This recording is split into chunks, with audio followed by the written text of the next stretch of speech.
লেবাননের হিজবুল্লাহ যোদ্ধারা গত কয়েকদিন ধরেই বেশ আলোচনায় আছে। এই সপ্তাহের একদম শুরুতেই তারা ইসরায়েলি দখলদার বাহিনীর ওপর রকেট হামলা চালায়। এমনকি গত বৃহস্পতিবারও তারা আবার প্রাণঘাতী হামলা করেছে দখলদার ইসরায়েলি সেনাবাহিনীর ওপর।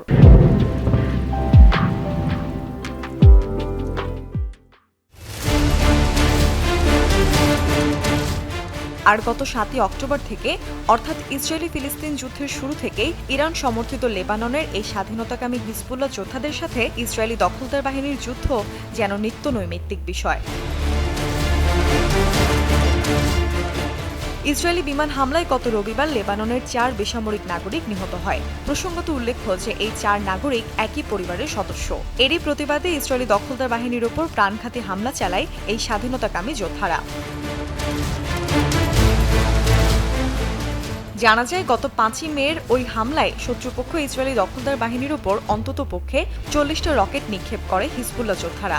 এর আগে যখন 13 এপ্রিল ইরান এক বিধ্বংসী হামলা করে ইসরায়েলকে চূড়ান্ত শিক্ষা দেয়, তারপর হিজবুল্লাহ যোদ্ধারাও ক্রমাগত হামলা করতে থাকে ইসরায়েলি দখলদার বাহিনীর ওপর।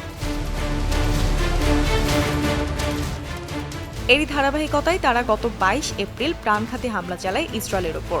সেদিন তারা উত্তর ইসরায়েলে অবস্থিত ইসরায়েলি সেনাবাহিনীর বিভিন্ন সদর দপ্তরকে টার্গেট করে। সপ্তাহ না ঘুরতেই হিজবুল্লাহ যোদ্ধাদের উপর বিমান হামলা চালায় ইসরায়েলি দখলদার বাহিনী। জানা যায় এই হামলাটি চালানো হয় গত বৃহস্পতিবার দক্ষিণ লেবাননে। লেবানন ইসরায়েলের সীমান্ত থেকে মাত্র 18 কিলোমিটার দূরে বাফলিয়ে নামের এক গ্রাম থেকে একটি গাড়ি থেকে 4 জনের মৃতদেহ উদ্ধার করে লেবাননের নিরাপত্তা কর্মীরা। এই নিরাপত্তা কর্মীরাই পরবর্তীতে রয়টার্সকে নিশ্চিত করে যে নিহত 4 জন হিজবুল্লাহ সদস্য।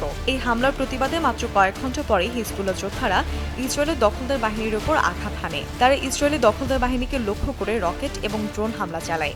এতে মেতুলা সীমান্তবর্তী এলাকায় আগুন লেগে যায় এবং যথেষ্ট ক্ষতি হয়। একাধিক আরব সংবাদ মাধ্যম এই হামলার খবর নিশ্চিত করেছে।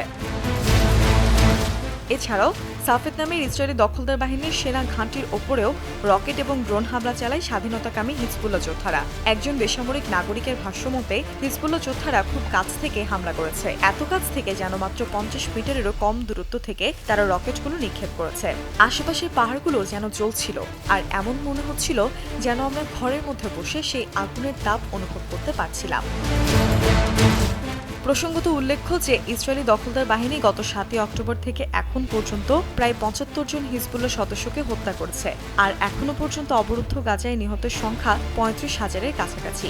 এর মধ্যে 16,000-এরও বেশি শিশু আছে।